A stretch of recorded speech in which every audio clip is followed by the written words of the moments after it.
one hope is that at the end of this summit, it will contribute to growing the economy of the Southeast and bringing food to the table of many Nigerians. And we hope it will also contribute greatly to the improvement of life and especially security. Because there won't be a good economy when there is no sound security. Security we are talking about this time around is no longer physical security. We are talking about intelligence security, economic security, and spiritual security. I think this summit will provide a ground foundation to promoting what God wants man to do in order to make it a dwelling place. I'm here at the Southeast Business Summit, Investment and Business Summit.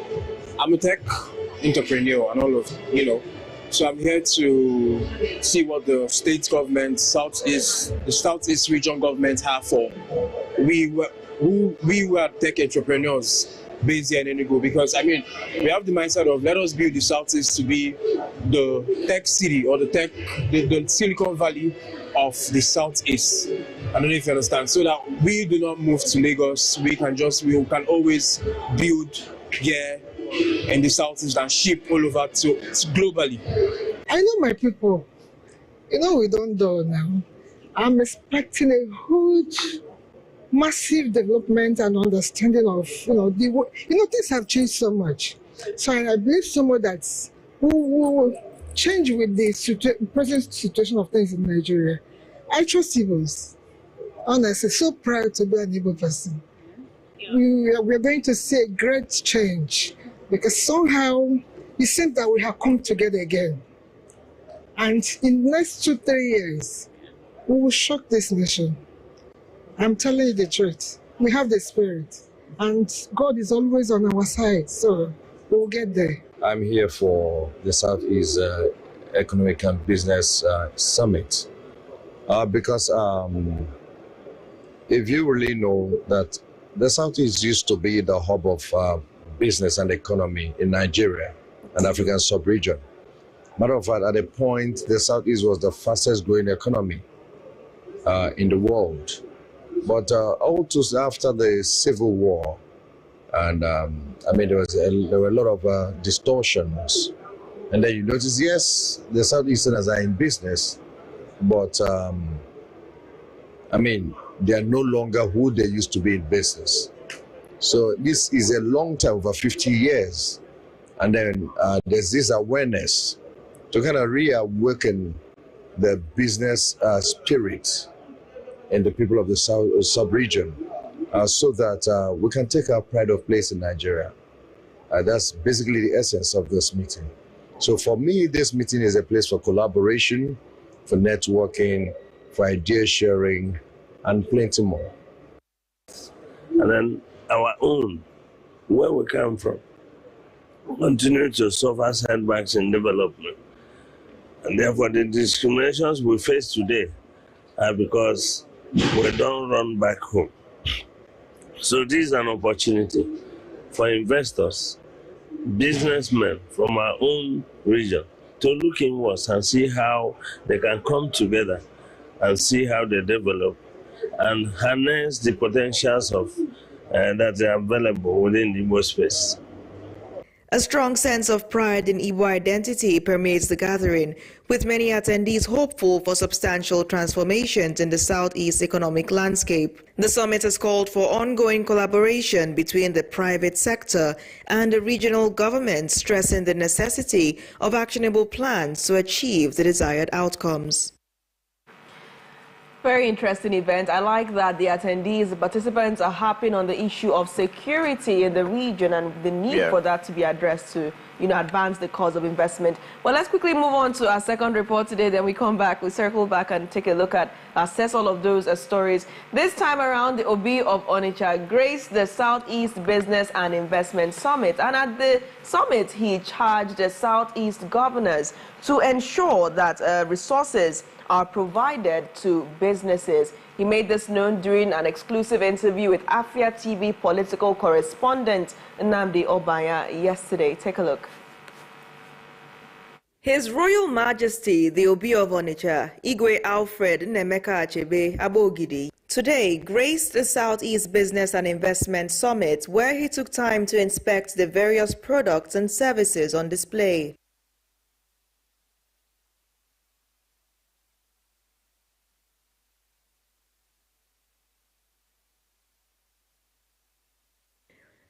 Speaking with Afia TV political correspondent Nnamdi Obaya at the Eyimba Economic City Pavilion, he emphasized the contributions and potential of Southeasterners. I think the first thing to say is that Enugu are blessed in many ways. They have the human resource, they're hardworking, they're brilliant, and they're very resourceful. And I think their records, both in Enugu and outside Enugu, speak for themselves in terms of their contribution to the economy and development. Any town or village you go to in Nigeria, Igbo are there, contributing to the economy. His Royal Majesty also shared the factors that may be impeding the level of investments by Igbos in the East compared to their global contributions. The question is that if they're doing that elsewhere, why are they not doing the same?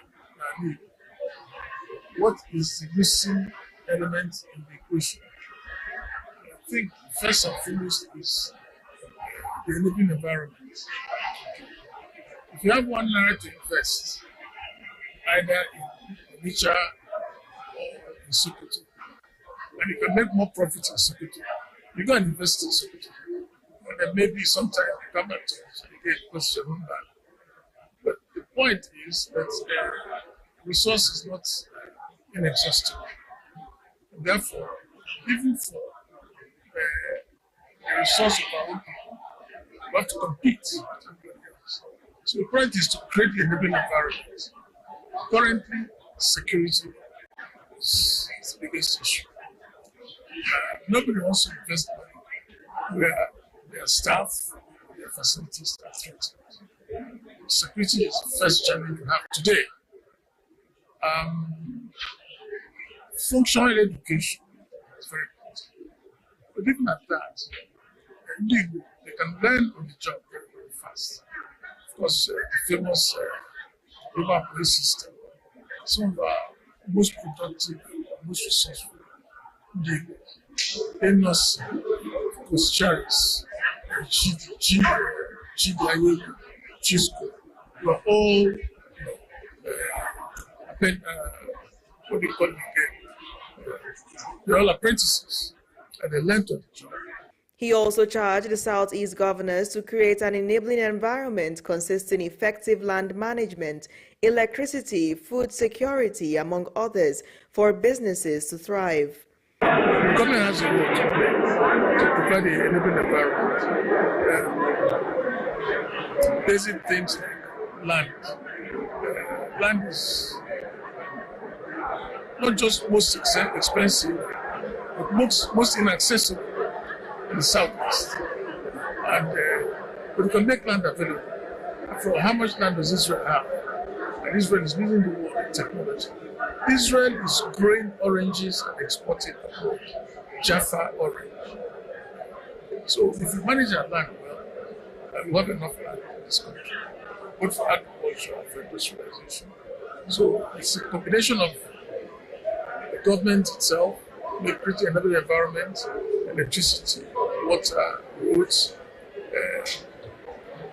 investment to support the entrepreneurs, green farmers. Food security is very important. We have to produce our own food, feed ourselves, and then provide physical security and finance the market.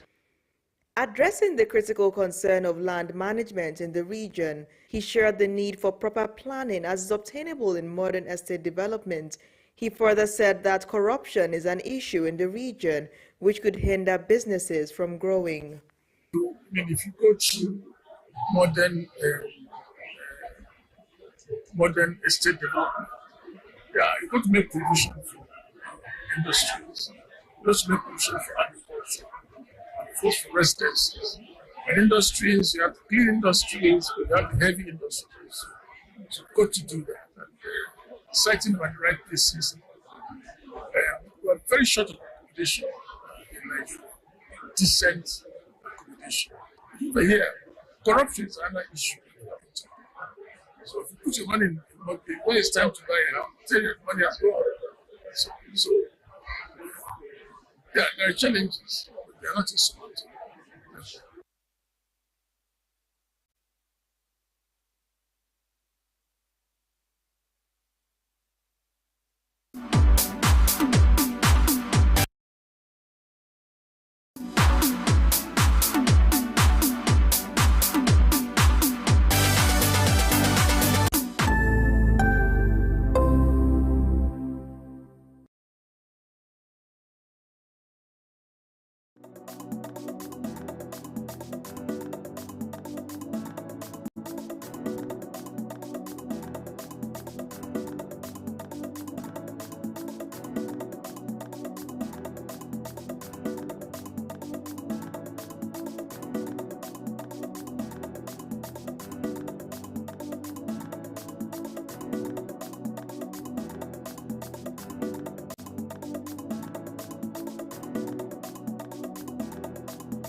You're welcome back to the Afia Morning Show, and thank you for staying with us. We still have, well, 2 more states to visit before we call it a day on Around the Region today.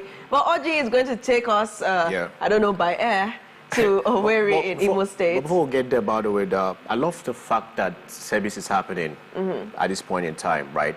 Is very resourceful because we have everything it takes to take over and be that place, that viable economic region, by the way. But first thing first, security is paramount. You need to get security under check right here in the southeast part of Nigeria, because no investor wants to invest where they are not comfortable and feel secured, by the way. So I think it's a very great deal that service is happening at this point in time. You're very correct. I mean, what better way to emphasize the need for security than the Obi of Onitsha himself? Yes. Saying that security is a challenge and is paramount, and the government needs to look into it so that businesses can actually invest here in the southeast. Yeah, that's great. But let's move over to Imo State, right? And over POS operators and residents are, the craze of the cash crunch, by the way, and they're not left out in the current woes and scarcity of cash from Nigerian banks.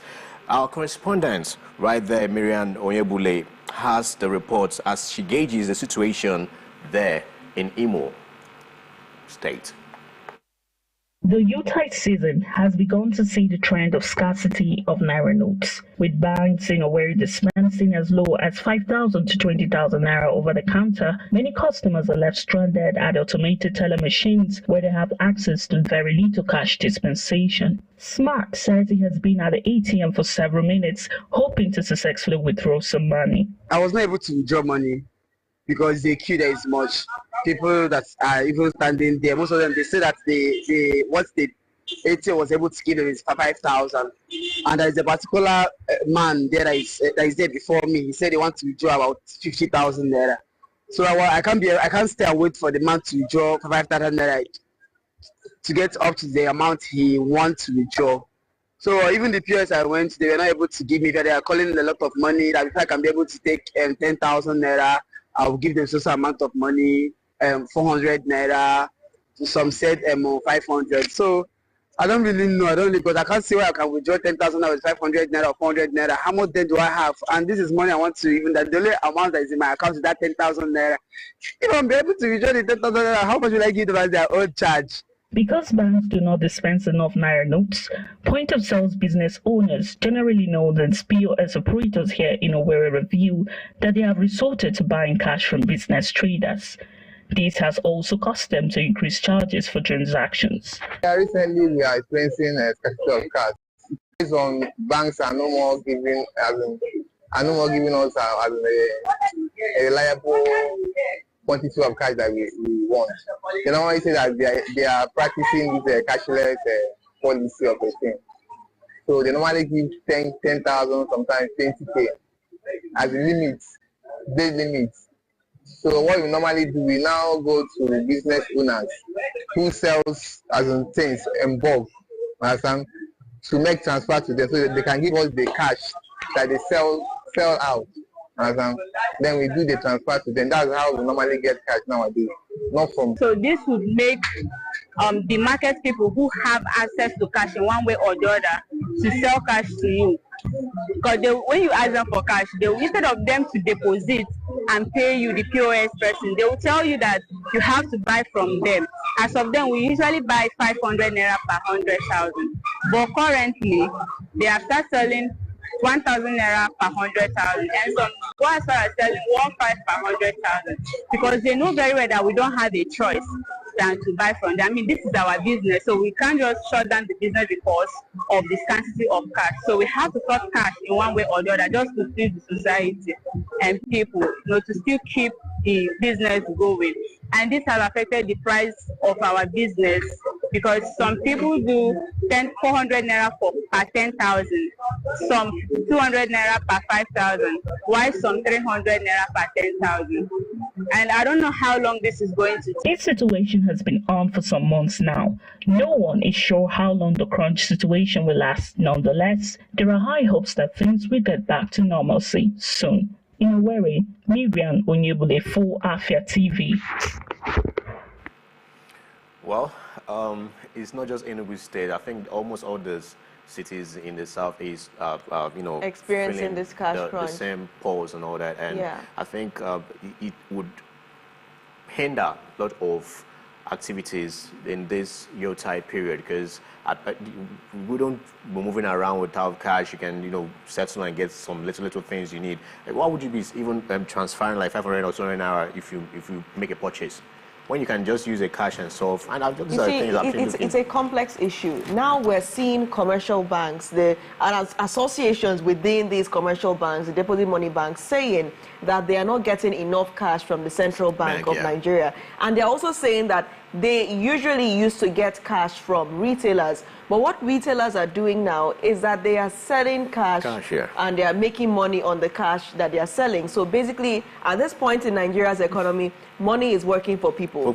Money is working for people. So that's how they're making money. And these commercial banks get money from CBN. They also get from retailers, according to the Bankers Association. So you now have to question the issue of law enforcement. And I say law enforcement because it is actually illegal to sell naira in Nigeria, legal tender, because it is a symbol of the nation's sovereignty, and at the same time, it constitutes naira abuse. So there was a time, I think, when the naira was, new naira notes were introduced, 2014, 2015, thereabout, when people started selling, you had agents that people would go to buy mints from, basically during the festive season like this, like you mentioned, they would go and buy mints and maybe give people in envelopes, presents and the rest, or to go to events, to spray money at events then, when it wasn't illegal. So that was when mint notes used to make money for people. But because of the situation of things, the cash scarcity, the proliferation of POS businesses, you see people now getting used to the idea of selling even old-looking notes or notes that are not mint. So it's a culture that has taken over Nigeria, and law enforcement that knows that it is illegal to actually sell this currency is not looking into the situation. So you cannot entirely blame deposit money banks. Why don't we have this law being implemented so that retailers can take money to the bank, so that we don't have the wider population of Nigerians struggling? That is the, should I say, the network or the ecosystem of controversy that we're experiencing in Nigeria right now. Well, you solve one problem, you create another problem. Well, if you're going to go cashless, then we should start fixing our network and whatnot, right? Because apparently, if you're going cashless and networks are not working properly, banks' networks are not working properly, then there's a whole new problem, apparently, because you won't be sending money that's not going. Yes. And when you're trying to, and it's not even working, right? So if we're going to go cashless, it's great, it's important, it's even safer. But banks need to start working on their networks to be prompt, right? But moving over to leaving Imo State and heading to their neighbor, Abia State. And right here, we're going to be having a conversation regarding the budget, right? Residents of Abia State has expressed optimism about Abia State 2025 budget recently presented by the governor of the state to the House of Assembly. They emphasized its significance and possible reasons for its conspicuous difference from last year's budget, which they described as impactful. Our correspondent in Abia, in Aba, by the way, Chiwikem Agwumba, now have the report. On Tuesday, the governor of Abia State, Dr. Alex Oti, presented a budget of 750.2 billion naira to the State House of Assembly in a bid to gauge the views of residents on the recent budget presented to the State House of Assembly for approval. Afia TV interacted with residents who keenly expressed their views.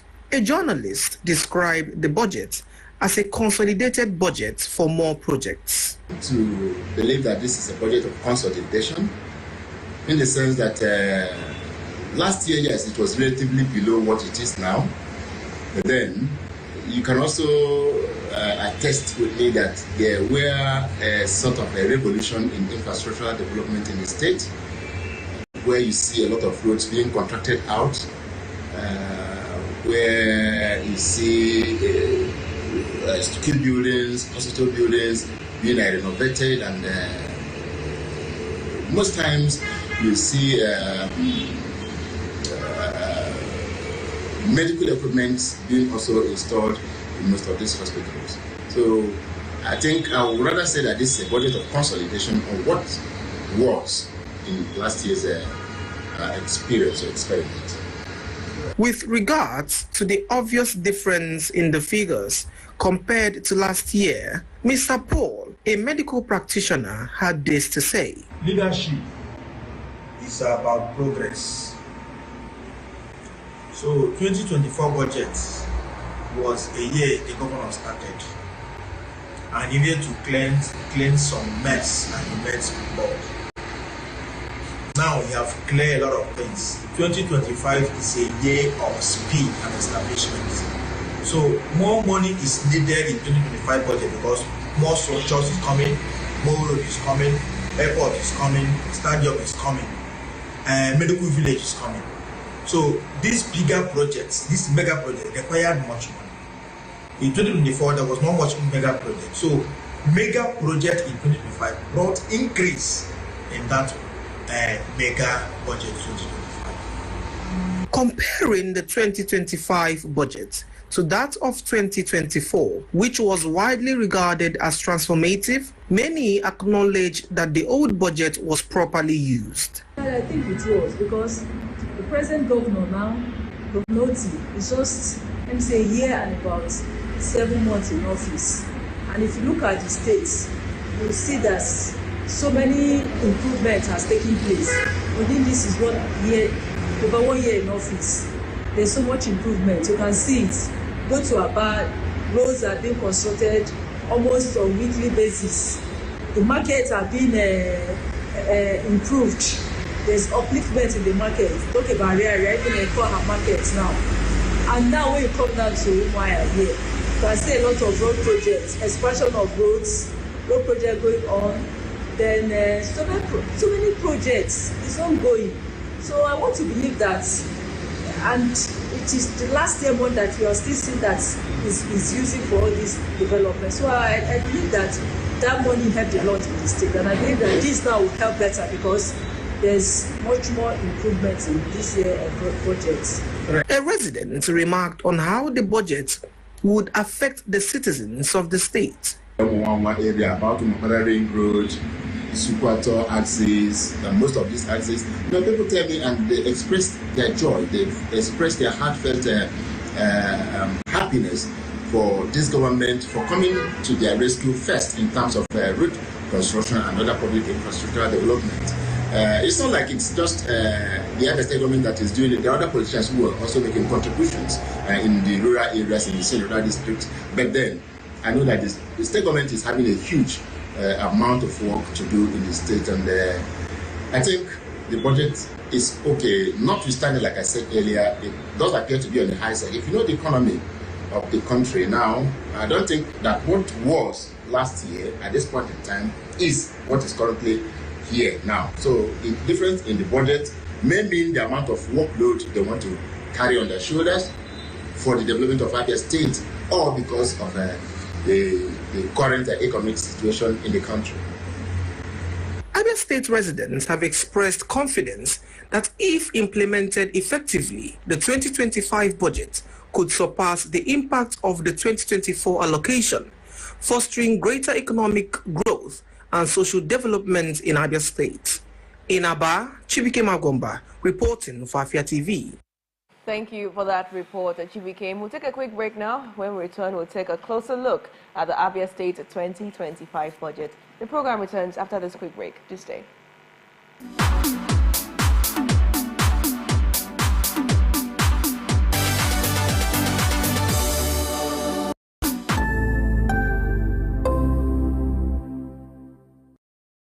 Good evening to you, viewer, and welcome to Women in Business, a show that profiles women, executives, and even the next door store owner, showcasing Igbo greatness to the world. I started always obsessed with books ever since I was a child. The stress of always converting naira to dollar and... An incompetent means an incompetent person.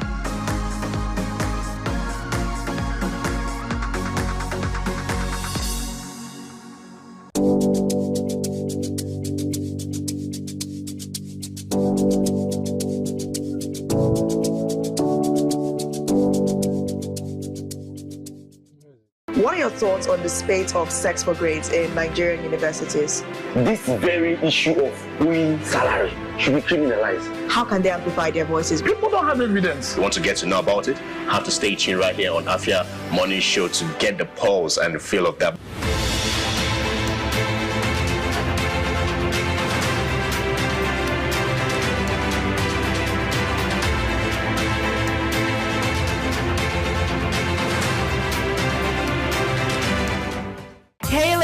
Join us on Gyno Plus every Wednesday at 6 p.m. right here on Afia TV, DSTV channel 254, and GoTV channel 17, where we will delve into health issues affecting girls and women in society.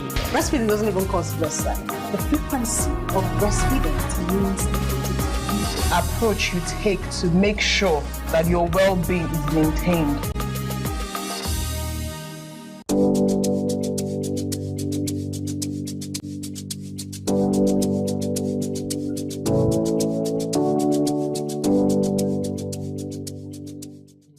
Welcome to the latest and most amazing show on here. Ladies and gentlemen, welcome to Lunch Break. You don't sing along. I did single. For real. You're not a backup singer. That's what they do for it.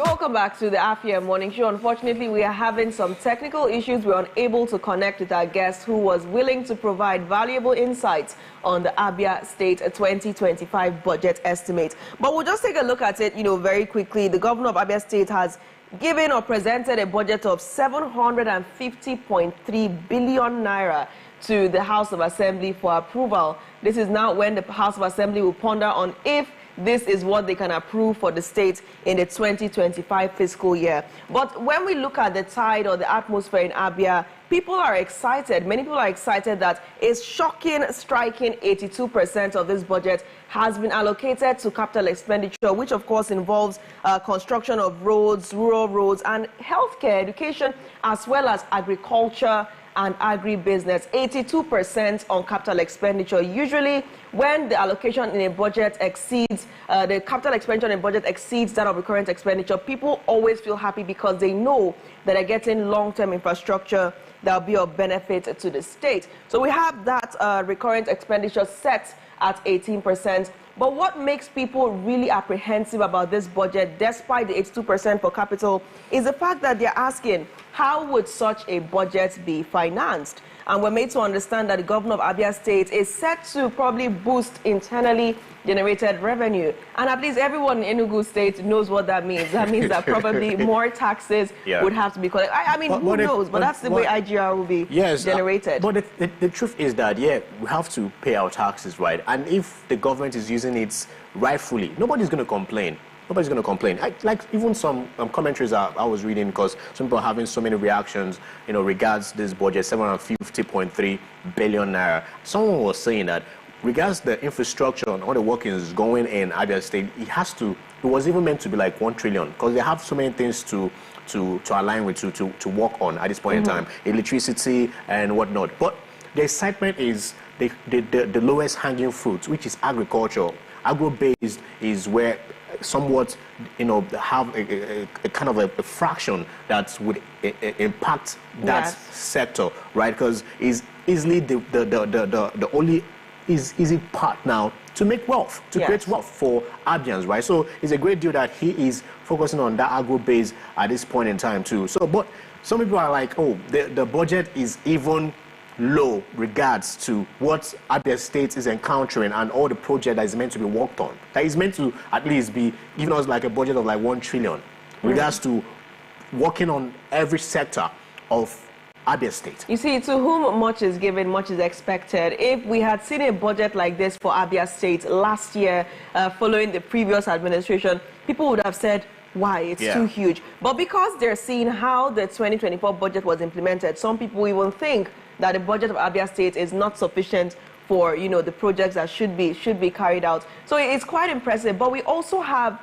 the critical issue, or should I say the downside of implementation of this budget. Now, we understand that the governor started off strong. He was implementing so many projects, became the governor to talk about in the Southeast. Everybody was saying Governor Alex Oti of Abia State. But people are also concerned about if next year, the 2025 year, will be as good as this year was. Would the budget be implemented by all the ministries that are supposed to execute that size of budget? Or was it just like they always say, initial gra-gra? That's not what we hope for. But if you look at the trajectory, and attaining a new threshold right now in the Southeast, everybody wants to overdo themselves. The same thing is happening in Enugu State, the same thing in Abia State, and a couple of other states in the Southeast. So if they're going to derail, it's not going to be much, but work is going to be going on. But then you can't take away the issue of trauma. Abia State has been one of the most seemingly ungoverned states prior to the assumption of office of the current governor of the state,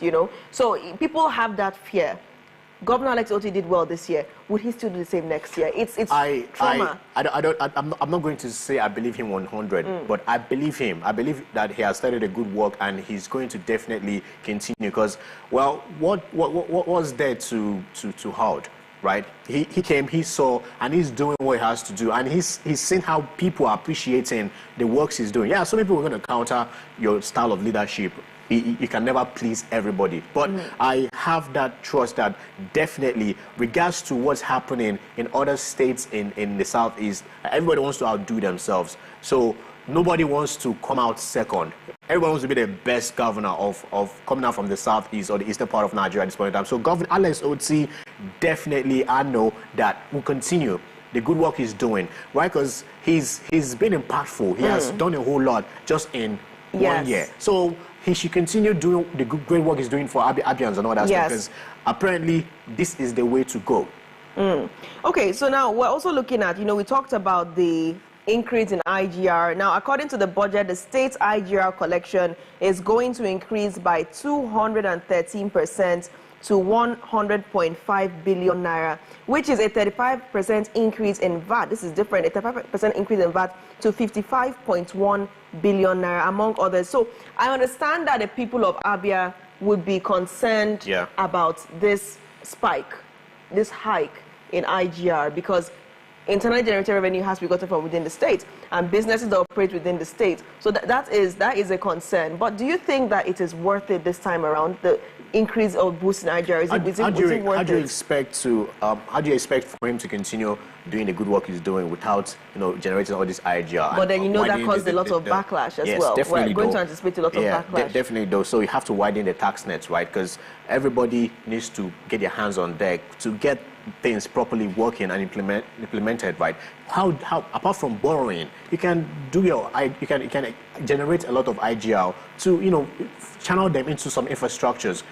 But the thing is that people literally might not be skeptical, but at the same time, if they are seeing the result of the tax they are paying, they wouldn't bother. They wouldn't bother. They wouldn't worry. Right, because the same thing that is happening right here. People are seeing the impact of their taxes they are paying right here in Enugu State. Yes, so many will counter, but if you're seeing the impact, if you're seeing what the governments are using these monies to do, you'd be like, okay, fine and good. I know what I'm paying is yielding results, right? So yes, it's going to have some counter, whatnot, right, in Abia State. Yes. But if at the end of the day the result surmounts, everybody's happy at the end of the day. Happy, but then let's also look at the part of the deficit. Yeah. Now, it's not all the money that would be used, that will be budgeted for this capital expenditure and recurrent expenditure that will be generated from the state. We also have the issue of government of Abia State having to borrow to finance that deficit. Now, we're looking at the government looking at this 364.1 billion naira, which is about 51% of the Abia State budget being financed through borrowing from domestic and also multilateral channels. So when it comes to borrowing and the government of Nigeria, generally, whether state, whether federal, it makes people very apprehensive because sometimes it leaves backlog for the successive administrator of that state. So how do you feel about this borrowing, let's say the 51% of it being financed through borrowing? Do you think it's basically going to create more of a burden for Abia State in the long run, despite the short-term advantages of it? I think I read somewhere where it's clearing up some of the backlogs and all that stuff. But the thing is about borrowing is there's no government that does not borrow. At the end of the day, what happened to the monies being borrowed? Were they channeled into the right infrastructures and parastatals? That's just the question. Because if you channel the borrowed monies into the right infrastructures and all that, you generate revenues and pay back. Clear up some backlog. You might entirely not do that during your tenure or regime, right? But at least if you can reduce to some percentage, then it's welcomed, right? So the thing is about borrowing is not, while we're skeptical whenever government is trying to borrow money, are they going to use the money diligently, or is going to go into some personal people's pockets, enriching themselves and not, channeling these monies to the infrastructure they're being borrowed for? All right, well, we'll watch and see. Let's not jump the gun. Governor Alex Oti has presented the budget and waiting for approval from the hallowed chambers, the State House of Assembly. So let's not be too quick to assume that would actually be approved, because I mean, in Nigeria, I think they're all usually approved, right? They're all usually approved. But let's just watch and see what plays out. But yes, mixed feelings in Abia State following the presentation of that budget due to justifiable concerns. But we can say that maybe people have started to trust the governor a little bit, just a little bit, because of the roads that were constructed. We saw all the new roads that were flagged off. We saw lots of infrastructural developments, backlogs, the pensions that were paid, and everything by the governor, and engaging with the people through those regular meetings, media pallies, like Emmanuel would call them. So we'll keep on watching the governor of Abia State, keep on watching the House of Assembly too, and wait for the verdict for that budget. And we hope that 2025 fiscal year will be more impressive than 2024. Take a quick break now. When we return, we'll be telling you Well, somebody will be telling you about the United Nigeria Airlines experience. Why fly United Nigeria back home to your loved ones this Yuletide? The program returns shortly. Do stay.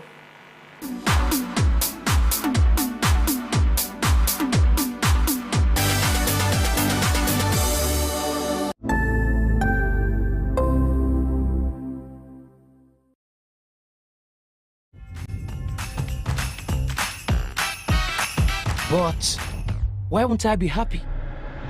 Not just because it's festive season. It's moments of friendship and 60 million reasons to love.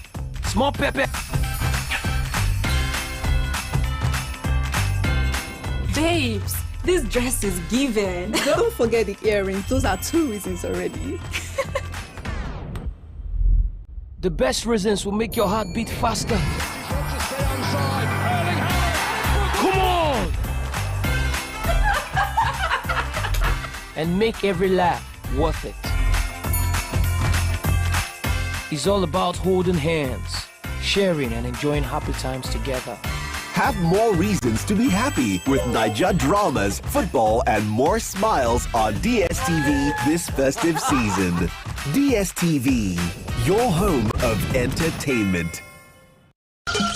Southeast Business and Investment Summit Group, in collaboration with Southeast Chambers of Commerce, Industry, Mines and Agriculture, and Enugu Economic City Development (FZE), cordially invite the public to the maiden edition of Southeast Business and Investment Summit (SEBIS). Theme: Remaking Southeast, ceremony to be chaired by His Majesty Igwe Nemeka Achebe Abogidi, Obi of Onitsha. Summit speech to be delivered by Dr. Ngozi Okonjo-Iweala, Director General, World Trade Organization. Keynote speakers include Dr. Charles Odi, DG CEO Smedan, His Excellency Isaac Ken Parashina, Kenyan High Commissioner to Nigeria, His Excellency Dr. Jakaya Kikwete, former President of Tanzania, Senator Eninaya Baribe, founder, Made in Aba Trade Fair. Over 2,000 investors, 500 women in business, 500 youth entrepreneurs are expected to participate at this historic event. Sponsored by Enyimba Economic City, Lion Business Park, Sesima, Abuja Chambers, among others. United Nigeria Airlines is official airline of the summit. Be there and take advantage of this rare global opportunity. Signed, Dr. Ifedi Okwena, Executive Secretary, Chief Ben Oranusi, Chairman, LOC for SEBIS.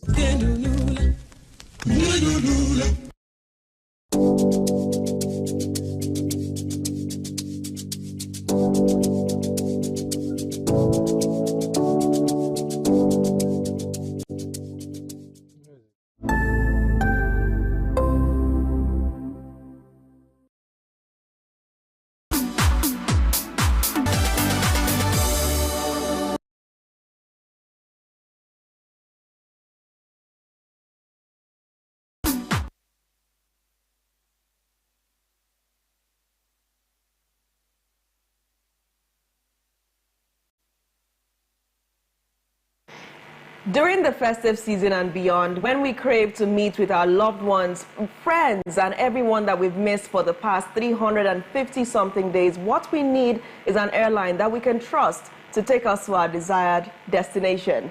And today we're going to be talking about one airline that stands out from all the others in the aviation industry. And of course, that is United Nigeria Airlines. Joining us now is the Chief Commercial Officer, United Nigeria Airlines, Mr. Raphael Uchebu. Thank you for joining us this morning. Good morning. It's my pleasure to be here. Good morning. So, first off, compliments of the season. Thank you for joining us here in the studio, coming all the way. So, let's talk about the launch of the United Nigeria Airlines E190. That was a great day for United Nigeria. Tell us about that experience. Yeah, thank you very much. I am happy to be here. Thank you for giving us the opportunity to talk about our airline. E190 is one of our aircraft acquisition, part of what we plan to do at the beginning of the commencement of our operation. Our plan is to start with the E family. We call it the E family. So we started with the E family, the 145. With the plan to go to 190. We also have 170, 175. So we for the season in the last few weeks, so we brought in the E190 family. It's a very comfortable aircraft, if you have seen it. There's a business part of it and there's an economic cabin part of it. And so far, our passengers, customers, our guests, like I am your guest today, our guests are really giving us good credits for having another type of aircraft that is operating as part of our fleet. Okay, that's great. The terminologies when it comes to aircrafts and whatnot, yeah. So now from here, what next? For United Nigeria, we have brought this aircraft that is very luxury, right? And it's a great deal that is coming during this time, this Yuletide period. So from here, what next? Yes, let's talk specifically about the plans for the festive categories of aircraft that we're operating for this season. The E190 is one of them that has the two cabins. You have the business class and the economic class. We also have the Boeing, which is presently operating in Nigeria's space. The Boeing 737-800 series is also there. Is a very massive aircraft, which are one of the most popular and very popular too, because we have a very good relationship with the Boeing families as well. Then the 145, which is the one we started with, is also part of what we're operating with at the moment. Then the big one, which is the Airbus. The Airbus. We have the Airbus, the 320 family. So how many airlines in total? How many airlines does United Nigeria have? How many aircrafts? Well, at times when you ask number of aircraft, I think it's better I even tell you the categories of aircraft. Okay. Because when we started with 4 aircraft. Okay. We actually owned 4 aircraft at the beginning of our operation before we started looking for different ways of acquiring aircraft. So the families we have the 145, which is part of the E family. We have the E190, which is part of the E family. We call it E family as well. We have the Boeing, which is the 737, and we operate the Airbus, which is the A320. So I think it's better I talk about the types of aircraft. All right. Okay. So now you still have not specifically told us what plans that United Nigeria has for its customers, its passengers this season. For the season, we've done a lot in preparing for this season. One of the things we've done is to get these different categories of aircraft because we have demands. People are asking us, people want to travel, I want to go to the east, I want to go to the west. So there are different requests. So we looked at it because we didn't start with these 4 categories at the beginning of the year. So we started towards the end of the year because we know that we have a lot of demand. So that's we have provided. Now, the business class cabin is fantastic. And I think you should really have that experience. I don't know whether you've flown with us before. No, but especially on the Airbus. So it's an experience I would love to have. Yeah. You know where they serve things hot. That is a special request that we made when we were planning for this season. And we have all these family and friends combinations that we have also given to our guests. So if you are part of our family, if you are part of our customers, you will enjoy the family and friends package. Now, another thing we love to enjoy with family and friends are low airfares. So we saw this report that a particular airline, another airline was going to drop ticket fares this season. So people are watching now, and I'm going to just, try to voice what they're thinking. Is United Nigeria going to, reduce airfares for this period? Any kind of discount for prospective passengers? Yeah, what it is, airlines with their own strategy wouldn't start with telling you that I want to do price reduction and so on, because pricing is a different thing. There are different types of pricing. People want to use penetrating type of pricing, some want to use high pricing, so different people. If you look at the airline business, you see that pricing is what you should not even go into. What you should be talking about is the exceptional service which you need to give to your customer. And that's what we are really promoting. If you fly United Nigeria today, you will not fly any other airline again in Nigeria. I can bet you. Because what we do, we go above and beyond to ensure that our passengers are satisfied. So we are not going into price, whether I want to reduce price and so on. But like I said, the family and friends package goes with a discount. It's all over the place. Any price you want to buy, you give 10% discount, some discount, depending on the class of ticket that you want. Okay, so if we're not looking at United Nigeria reducing the price of its tickets, what is the least priced ticket right now? What is the least? We know some for other airlines, so what does United Nigeria charge the most affordable ticket? Yeah, you can still see a 95,000 naira ticket in United Nigeria, depending on the destination, like I said. And a pricing in airline is a graduated process. So if you check United Nigeria, maybe for next week or for next 2 weeks. In fact, if you check the 20th of December, for example, and you want to fly from Owerri to Lagos, for example, you will see a 95,000 naira ticket. Do you understand? Because it all depends on the route.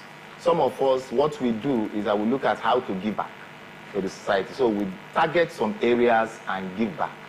Okay, that's what we do. But we can see a minimum of 95 if you check now. All right. Okay, let's talk about stalling and cancellation, because that's what some airlines in Nigeria is known for.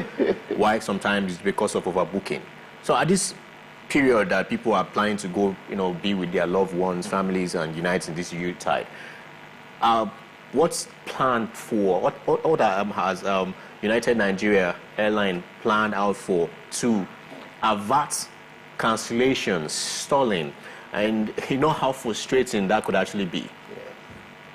Well, thank you for overbooking. We don't do overbooking. There's no point. You cannot book a seat that is not existing, right? So that is not part of it. And that's not the reason why airlines really cancel flights. It's not because of overbooking. What it is that there are so many factors. And I've always said it to the people that I talk to about this airline business. Any airline that cancels flights spends more money. It's very costly for you to cancel your flight. So we really need the public to understand this aviation business. I'll give a typical example.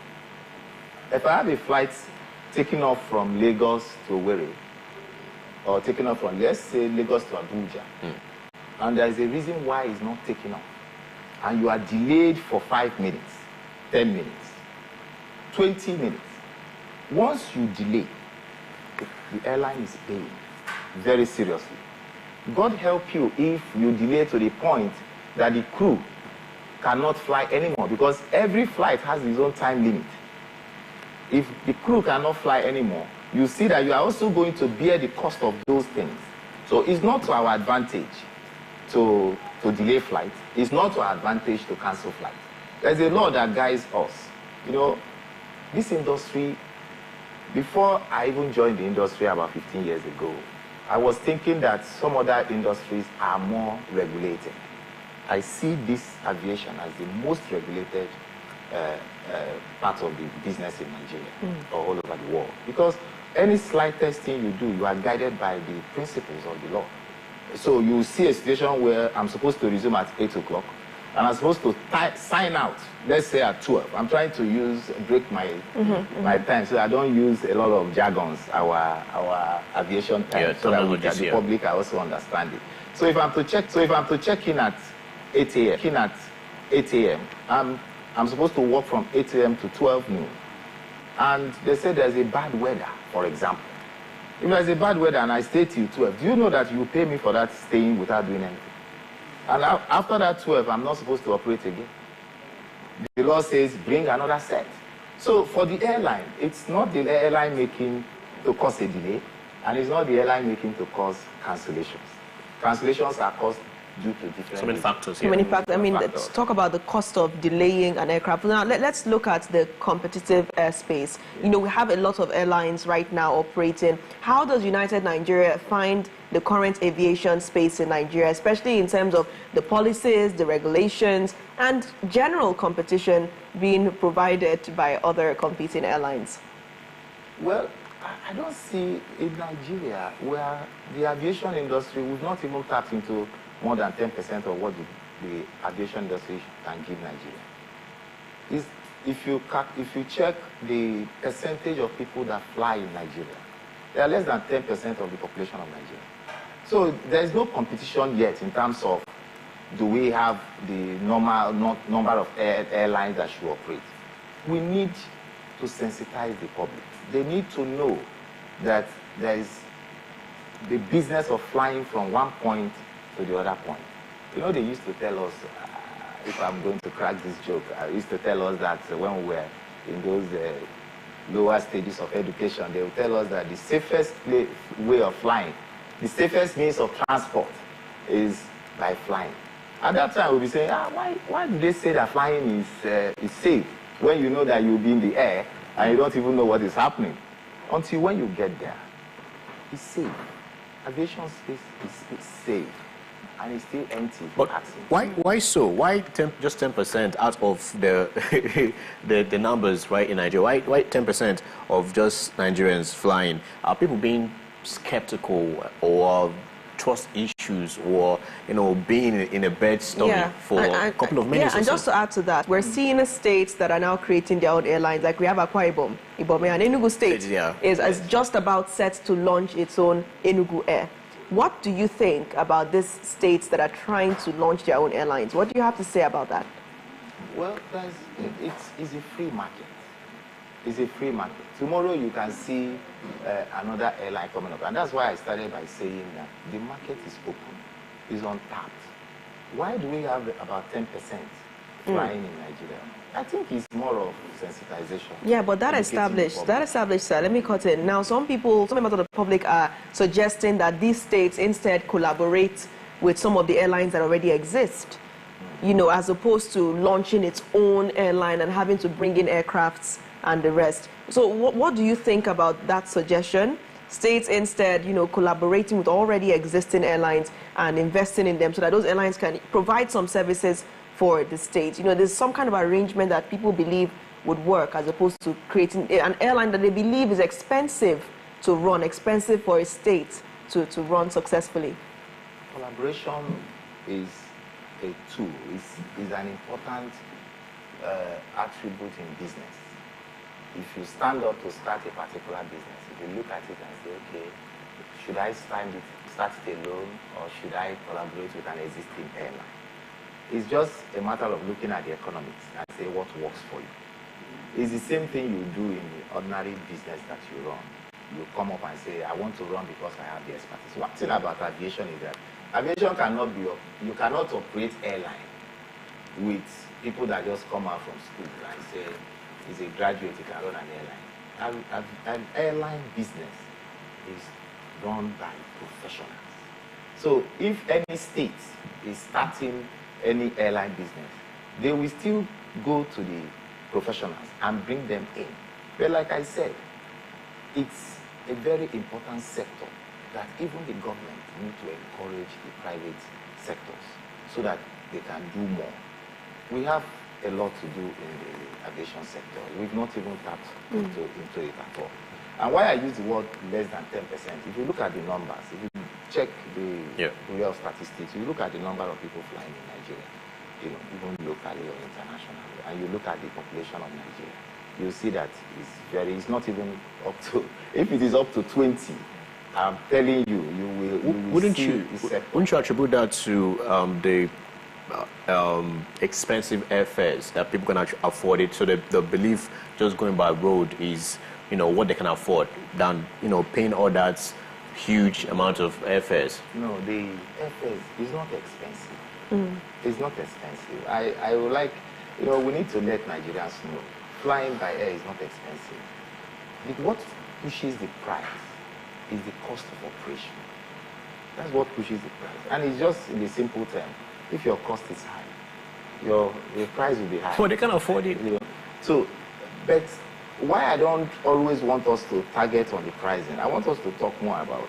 Let's talk about connectivity as well, because people are also curious about the locations that, United Nigeria can get to. So what are those locations that United Nigeria flies?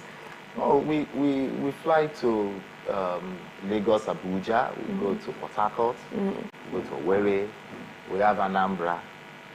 We are the only airline operating into Bayelsa at the moment. Right. We started Bayelsa about 2.5 years ago, and we are the only airline operating there. And we have Kanu.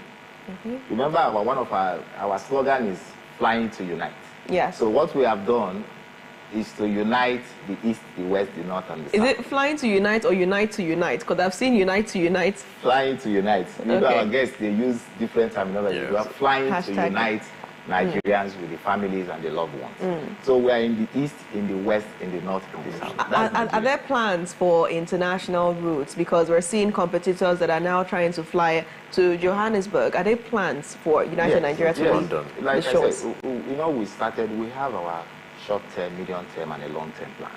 And as a matter of fact, we've achieved our short-term plan, which is achieving what I have just highlighted, getting the type of aircraft, getting the relationship that we want, increasing the customer base. Our medium-term plan is to now go regional. We already have designations to some countries. We have Ghana, we have Senegal, we have Libreville, all these countries in the regional part. We also have designation in international space, which is where we are going to be flying to the US, we are going to be flying to the UK, etc. Is there a timeline? At the moment, like I said, at the moment, we will do it gradually. We've done domestic, we are moving into regional, and we go into international. But if you ask me, as somebody who is very enthusiastic about this business, I will tell you I want to start yesterday. But you know, like I said, the industry, there is a procedure for anything you want to do. But United Nigeria is ready to start yesterday.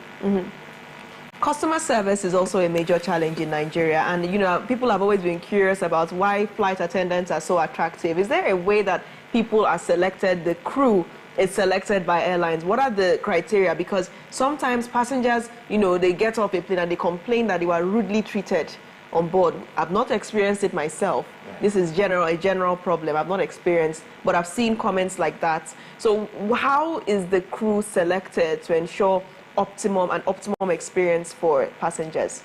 For United Nigeria, what we do, training is part of our watchword. See those crew? That's why I was saying that you need to fly with me back to Lagos or somewhere so that you can experience it yourself. At times, it's better you experience it. We have professionals that run United Nigeria. Professionals. And they are selected not just because of the looks, it's because of the process that they have gone through. You don't put anybody in the plane to come and fly plane. That's people's life. So we do training, we have professionals. And in terms of exceptional customer service, because that's actually what we preach. Our mission, vision, and so on is all about customer service, giving exceptional services to the customers. What we do, if you listen to what people say about us, they'll tell you, I want to fly United Nigeria because I know they must fly. So when you hear delays, they say, if for United Nigeria, they must fly. And we've had situations where things beyond our control, and we canceled flights. Do you know what we do when I say we go above and beyond? We'll cancel flights beyond our control. We'll put that flight for you the next morning. Just for you. So you see United Nigeria going to a particular destination to carry the passengers and come back empty, just to give that exceptional service. We do it, and I know the public, they know about it. All right, thank you. Is there anything else you'd like to add before we draw the curtains? Perhaps your loyalty program, is there anything you do for frequent flyers? Yes, we have a customer base, and we have frequent flyer program, which though we have not really gone public to really sensitize the people, but all the people that are flying us, they all know these programs and we give it to them. But what I want to say is that United Nigeria is an airline that people should watch. We've just operated for 3.5 years. I hope you know. Yes. By February next year, we'll be celebrating our 40th anniversary. Well, happy birthday in advance. And, exactly. And we've done the first certification, they call it IOSA certification, which is the safety standard, international safety standard. We've done first one, we've done second one. And that is one of the things that will make us to be ready to go regional and international. Like I said, we are ready. All right. And it is the hard work and the doggedness of the chairman of United Nigeria Airlines, Professor Obiora. Beautiful. And I like that you said that, because we're going to wrap this show off with basically the inspection and the receipt of the E190 by Professor Obiora Okonkwo, OFR, the chairman of United Nigeria Airlines, when he was inspecting the newly acquired airline. So really interesting tour there. We'll end the show with it. And thank you for being a part of today's show. And what can I say? Fly United Nigeria Airlines. Flying to unite. I've been your host as always, Nathalie Uku. And I remain Oji Wachiku. Have a splendid day and bye for now. And please don't touch that dial till you watch this complete video.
You've often wondered, what does it mean to be Igbo in today's Nigeria? You know, what's the intersections? What are the conversations we're having about our Igbo spirituality, culture? An example is